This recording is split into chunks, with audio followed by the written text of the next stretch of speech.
So we're here to talk through this cave puzzle I constructed. It's got an anti-symmetry theme. Every opposite clue sums up to 11. What that actually means for the solve, because I very much put most of the clues on the left side first, is that the left side is easier and has a lot of intended steps. There's actually a really fun deduction or two in this corner, which actually resulted and weren't intended, but it ended up working as a whole grid. So it ended up being a good Saturday difficulty puzzle.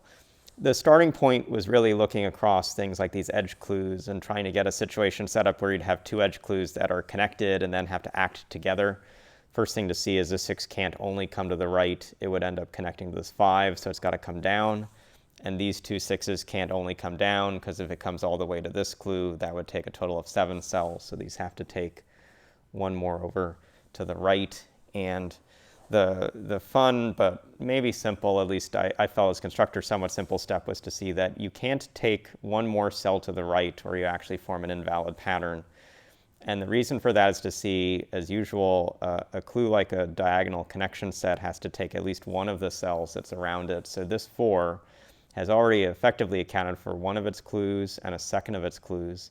And so it can't come all the way over to here. And so if we know that at least one of these cells is part of the exterior, and it actually means at least this cell is unshaded, you can't take one more cell from these 6s or you'll pin an unshaded cell inside. And so early on in the puzzle, there's this kind of deduction, which is that these 6s can only come 1 to the right and they come 5 down, which forms this pattern.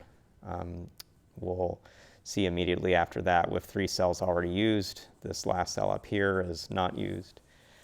This is a fun deduction where when you have one of these cells taken, you can't continue in that direction. So you'll always, in all scenarios of the puzzle, take this cell that's down and to the right. So if this were in the cave, it immediately moves down. If this were in the cave, it immediately moves right. But this is part of the path. And using this cell and then things we can get on this other edge of the grid will help us. This 6 can't come all the way down more than 4 cells, so it's got to come over 2. That gets us this shape. This 4 can't come more than 1 more cell down, so this isn't part of it. This 2 is now diagonal to another cave cell, so it's got to take one of the cells to the left or to the top, but a 2 can't connect to the 5. That would be too many cells, so it does this. This has to keep extending down. This 2 has now marked off this cell, which now leaves just this route for the 4 to keep finished. That's now no good because the 4 is complete. This is no good. The 4 is complete. Avoid checkerboard pattern. Get to here. This 7 can't come all the way down, so it's got to come somewhat to the right. And once this 7 and 5 connect, we know that the 7 is going to take 2 more cells vertically compared to the 5, and it can only take a maximum of 2 cells vertically. So it takes 2. The 5 takes 0, and we get this shape. The 4's got to get 1 more cell here, and it's got to come over to this. So this is that part of the grid. This 4 clue is actually fully complete. So we get a little isolated bit of cave up here that's going to extend in through this, and we've got this set of cave cells, which seems fairly isolated too. And a way to show that more directly is to now look at these 2 clues. This 2 is going to take this cell or that cell. Note that if it takes this cell, it takes both of these cells. That's going to put 3 total clues connected to this cave. But it can't take 1 more here. That would actually take a total of 5. And it can't take this cell as well, because that's too many around the 2. And so there's a way, hopefully you can see that the pattern is the 2 can't be to the left. It's got to actually be to the top. And now you see that this left part of the cave, while it can come through a little bit of this channel, it can't come all the way through. So there's an isolated part of the grid, which is that this set of the cave is going to be a break point. And whether it connects here or connects here, this cave is now isolated and has to get connected through the lower left corner of the grid. And so connectivity was something I had in mind in setting up the solve to make sure it worked out well. And so cells like this one being used are all tied to connectivity. These 3s are going to work together. Either they both take a cell down, or you take the cell to the right. If they both take a cell down, this isn't used, and now you've got to get a fully horizontal 6, but that would take a total of 7 cells, which is no good. So it's going to be this situation where it takes a horizontal set The 6 could come up as many as 4, but takes 2 more to the right. This 3 can't come down a further step, so it's got to be at least this. 1, 2, 3, 4, 5, 6. It's got to be here. This can take out as many as 4, or to the left as many as 5. Got to come up 1 for what it's doing.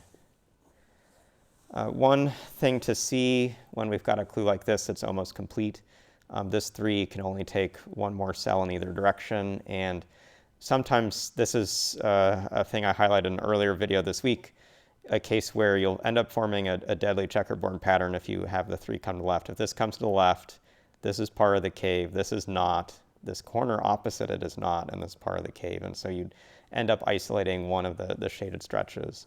And so to avoid a checkerboard pattern, the 3 isn't to the left, it's to the right. That actually shades this in, and now again avoiding the checkerboard pattern, all of these are part of the cave. This is actually part of the cave. We get a whole lot of shape here. This is also then part of the cave. The 4 can come up a 3rd cell, but not a 4th cell, so that's part of the structure of the grid. The 7 can only go 1 more cell, so I'll mark that in. Mark this as shaded. Cave's got to stay connected, so it's got to come through here. Let's see what's next. Looks like this clue is going to be pretty good. 1, 2, 3, 4, 5, but can't go further, so it's got to come up 6, 7. That connects all the way to here. These shaded cells have to get outside, so they come up and 6 completes. This stretch that includes the 7 can come up 1 more cell, but it can't go further. One of these is not used. So this has a max of 6.